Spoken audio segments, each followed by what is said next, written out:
Emmanuel. Mia fofo abe yembati ekpo. Egbe ntuchugbo ya. Yese mia to abe niko. Les radios di mia to afionde. Bene amede elele dono wa do agbo didi. Ye o de dokbo a. Wala zan ene bakudo besi sambeken. Ye ola de les odi esia amela nuit. Ye no le ye son le hun sisibedo. Ye egbo didi fifi. Yo de pepe, yo yi kondi vo ao. Ye wonu ya kaka vo eti konae. Ye ke senwa le radio a. Ye e chan ye wode kebe no ne yeson e do lele e tote.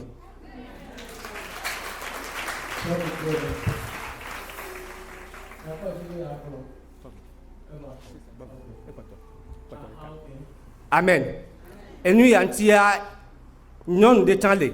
e ya o donné fifi a 13 ans e ya. Ne le san yabe e sitona le nti. O de pepe ne chan egbolo enu ya pe fie chan ye chan o pe chan to e tote zele ka e bi adwa pe. Ali do tona le nti. Eblana couche plus de 4 ou 5 fois la nuit. Eblana couche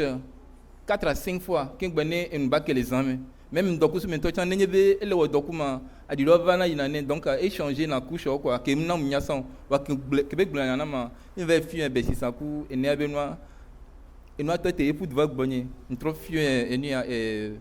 enia aha ntone be ne baji ene 7 ne baji ben si sabe que ameton dado di ne ba de ne fionyo de quoi ne badasi ba tizo le gomene ne tizo le gomene voa ne efa ne ba gban ne ba nu donc elle réserve na ne e gban me ve amen donc e gba traba gban me ve ke ye be pour va gban va le di dasi na voa ambe o nyawa ele de kuku na kaka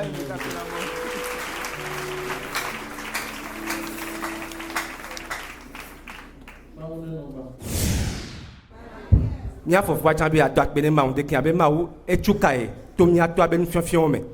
be ye enu ya to e fifi abe 18 ans ya e puis ame wenyi ne esansi azan e de nasile e ntu ele kwenti enu ya le o fifi ya e puis ame wenyi ya ye wo dokpo va ke mia to fion na nu be o la di adi wemi apusi kudo ba kudo parfum Saint Michel enu ya eye gboye chan ye wo sauf que wo noa gakeme wo no aso game ba na egbe a etote na ye be a obi agba pesinu vide kaka ba na fifi etote ye be ajo apede ma wunde kian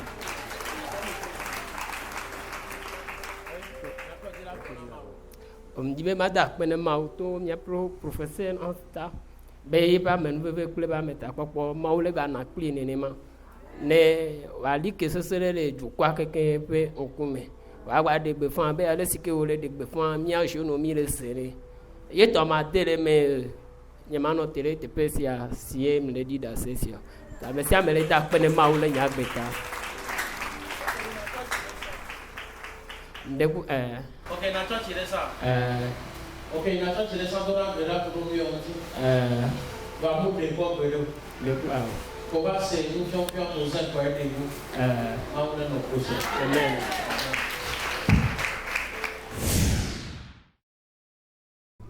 Emmanuel.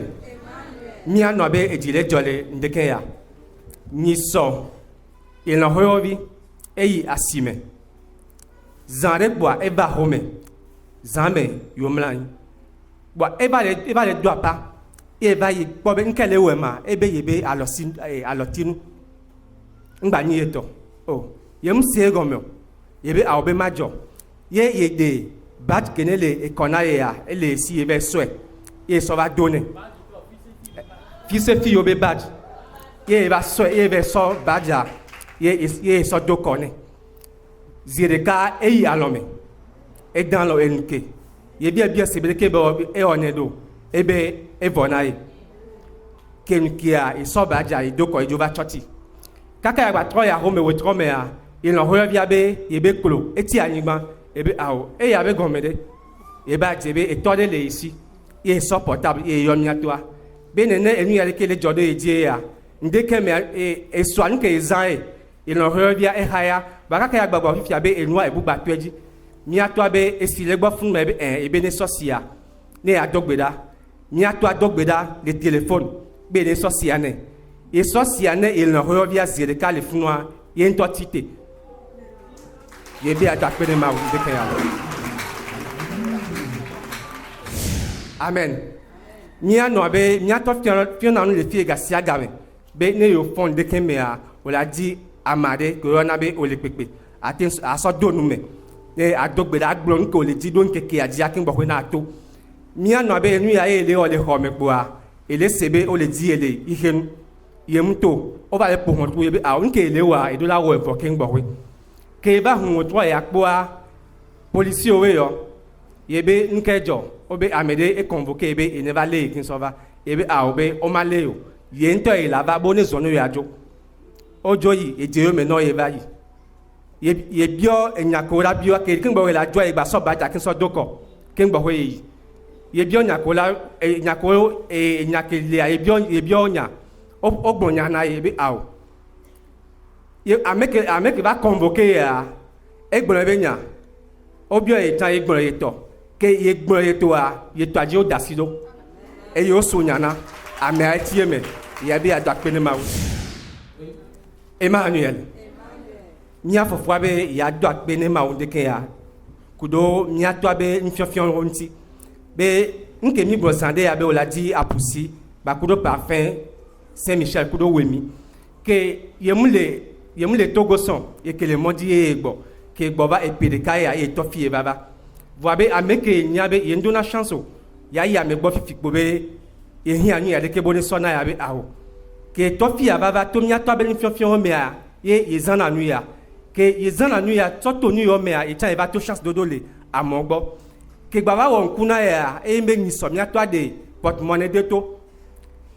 le ni so le amodo me ya mia to e so porte-monnaie ya ke so do asinae e suesi so gan me ke porte-monnaie ya suesi ya ya gbo ben keni ega ba dele be go me abe ngba den po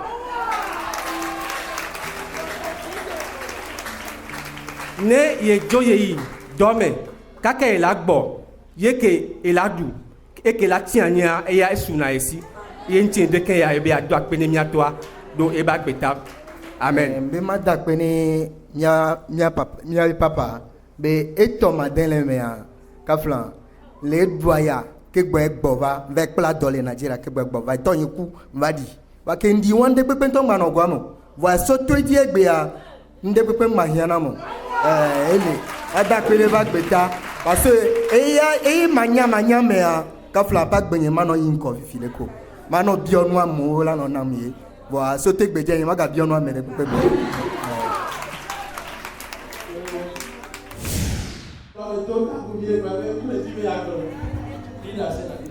Emmanuel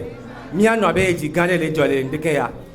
ela osi bebe epe amene ya nene ya ibakudo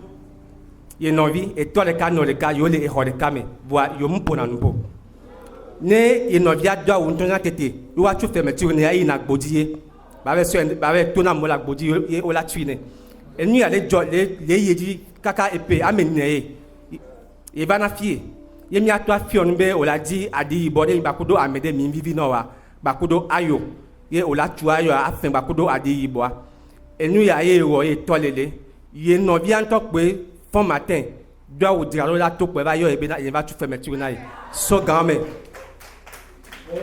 game ba negbe a ye bakudo yo le nyere yo dana nu yo duna yo tona yo ina yo gbona e be atwa pe ma wunde ke ya e pe amene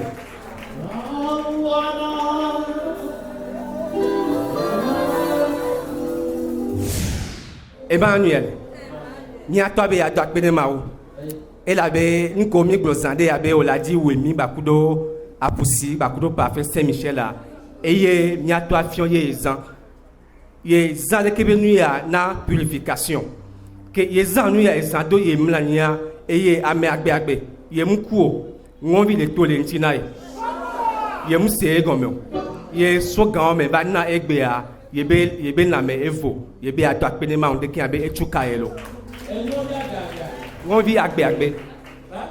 ngonvi avla kui Elle est tolérante. Emmanuel nya dada be di le joy ela be enu ya be amowo ne a ye mu ye bonus be nde ko be ni amede lu fedoe et puis de carré yo voir mais il lit fait kaka ti konae il va bien se ben ke a odi avec 100 mais alors ke la on il va ba ti be amodina dase bene odu fin do yo a yo nana nde ye la jo ya me agbola avec bien fin a il le egbe de le yo ba gboji il le egbe 100 e to ne egbe abe e fin a ke e dave lia ne e be li yo tu fin na ya e la nesi chan ya wa ke ya me agbola e be bien fin a me a to ne be ne joyi une semaine tututua a me anto wa so ga ke so ba ne le a home e be ado apede ma unde ke alo oui. Dijom be ma da pe na temple Emmanuel be ma o e be ma gblo na temple Emmanuel vi o keken be na nde pepe ke mi ato la fian o no so do do me o la po e di dudu le me lo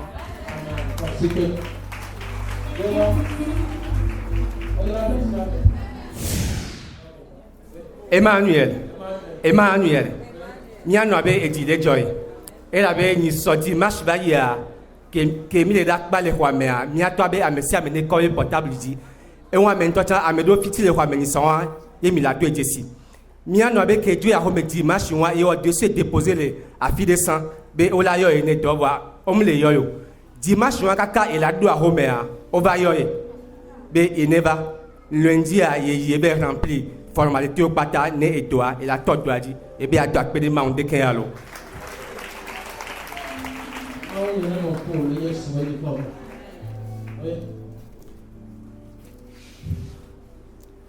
Emmanuel mia fofo be amesia me kele ko me fia mia to be nso so le pepe ke be ona mia so le kin so do e do o me ni so mia to afion le gbon be wa o nana sigbele ke o ba fi egbe nene ke la jo ya ho me ye ba ho me de vio subo voi amele be gale nti ke ya chu e fiana me ale semaine ame ye be de ke la wedo ke la jo ya ho me kwa ye plende be ne do ho me ya bo de vio ke do ho me ya bo de vio ye ma no ne de vio kaka enula ke ya e ka kinti ye mdo kudo be ya so tu fen wa e ba lo me na e so tu fen e semaine ame e be ado apele ma mo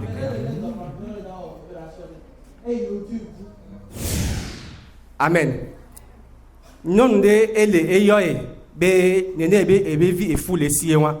vo abe devia obo wa dakakala ne ebe ila yi nu ope ya yi hu no gbo ne ya be sa vole funu ke ngbo ho ne devia ne ba divi ye be awo be yo gbo be omu won ne ne o ye fion ke be lazan ye ple ye to ne be ple azin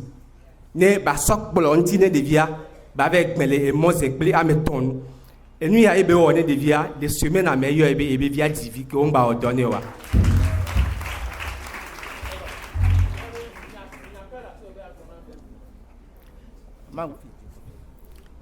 mlena na mesa do ba nya be professeur na be ma wa gbagbe professeur na be ma gbagbe elle be elle passe na tiroa e mo no mo to zere ka no pe mo be magic yo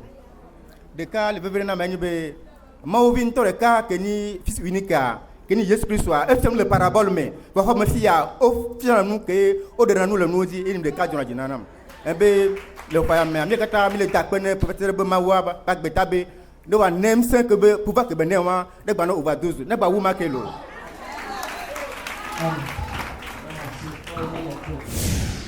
Emmanuel miano abe ya takpene mawu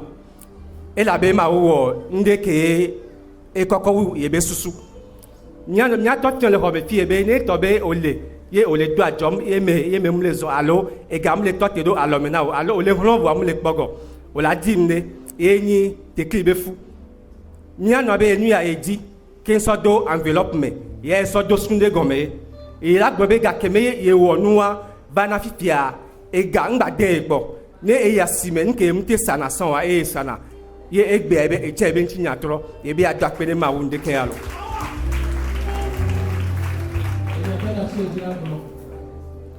Jima gbona nya to kekembe na ne papa fionde na mea ne le wa jingba no de repo ne be kele wa amlo odo ne no wa kwade lava odo ne gbere kala so Emmanuel miano abe ejile joy et la be ma wo nkuna e ke ye ntocha ye mse gomyo ye ele dode ye aussi ye do kondi to coin ye no ezanga ke ezanga ka eza ye be ga kwate antocha ye le pancréas be do be e be pancréas eten ba kudo ye be ajofito me a esile yo zanga le kondi ka va glolo kita o tati yo be na bon be ajo ya home yo jo ya home après on va programmer be ne la gba be wajo odo na e voye no va gbon be e gangba le isi o ne wa tin odo ye fofo e ba na fie ye fofo gbon be ye se na ma ba be agbon be o la yi YouTube di o la taper Prophet Sena Amusu YouTube be la se ya ça on la taper Prophet Sena Amusu o la po e be e do no le fun ye fiona nu ye dona gbeda le fun e fiona nu le fun secret on la fun ke no taper o la po bo nya to do gbeda le fun do no ta nya to ta garo mo me souvenir na prière wa gbogbo de nto nya dada be prière wa e pe so na ezansi azan ye sena ne gbele po ai taper ne po ai de na to la pa e po na fun po prière avana ye sena kaka po e voyage dans lo et là on nuit à soga que mon programme be wa odone kaka va na egbe ni so jeudi ke va ya ye pe to yi kon adi yo la yo yi kon adi be no akpo be de ke enu agbale do ma o to to yo be so jeudi a yo ne va yi contrôle ni so wa ke yo yi a o check yo gbo be e dole le ejo bon nde pe ngbalo nde ke ya e be ajo apere e professeur na be ma wa ro YouTube di